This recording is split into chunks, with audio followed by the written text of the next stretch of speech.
যদি বাংলাদেশের নাগরিক না হইতে পাসপোর্টের এই ভোটার আইডিটা আমার কাছে গেলে না, আমার 3টা পাসপোর্ট দিল না, দিল কেন? আপনি আপনাকে জবাব দেন। ব্যাংকে টাকা পাঠাচ্ছি, আমি রেজ্জু একটা লোক, আমি কাজ করছি, আমি কেন আপনার 80,000 টাকা দেব? দরকার পড়লে আমি 5 বছর করবো না, আমার সারা জীবনে করবো না। কিন্তু ওই পাসপোর্টটা থেকে ইনকোয়ারি পাঠাইছি পুলিশের কাছে, মানে একটা বাঘের কাছে পাঠাইছি। এই বাঘটা আমাকে বলতেছে 20,000 টাকা দিলে আপনার একটা ইনকোয়ারি রিপোর্ট দিয়ে দিন।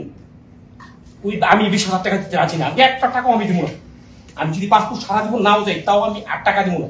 কিন্তু সে টাকা না দেওয়ার পরে সে আমার রিপোর্টটা পাঠাইছে, আমি বলে বাংলাদেশের নাগরিকই না।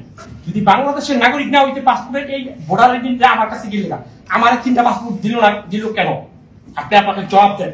তার প্রশ্ন হইলাম, আপনি এমন একটা লোকের পাঠাইলেন পুলিশের কাছে যারা বাংলাদেশে গজব, তারা আমাকে ধরে আপনার পাড়ায় 20,000 টাকা দেন, 10,000 টাকা দেন।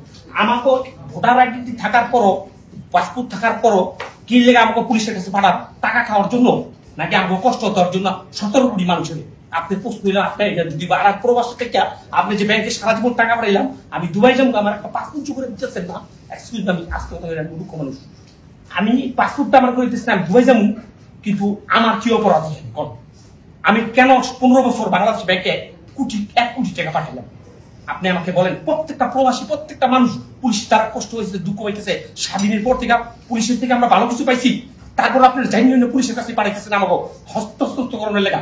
আর পাসপোর্ট দালাল বলতে কিছু নাই। পাসপোর্ট অফিসাররা এই দালাল তৈরি করছে টাকা খাওয়ানোর জন্য। এখানে অফিসাররা এই দালাল বলতে কিছু নাই। এই দালাল গুলি টাকা দিলে তাহলে পাসপোর্ট অফিসে পাই জায়গা চুপি চুপি করে দেয়। আমি সিঙ্গাপুর থেকে গেছি, অফিসাররা কিরকম হয় আমি জানি। সিঙ্গাপুরে আমি 15 বছর ছিলাম। যে একটা পুলিশ ইমিগ্রেশন অফিসার আমার 2 মিনিট যখন কাজটা করে দিল, তো আমি বলছি 2 মিনিটে বলেছি thank you.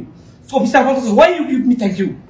So this one my job. কইতেছে এটা আমার জব, তুই আমার থ্যাংক ইউ দিলি কে? যদি আমার ব্যক্তিগত ব্যাপার হইতো তাহলে থ্যাংক ইউ কোনো দরকার ছিল।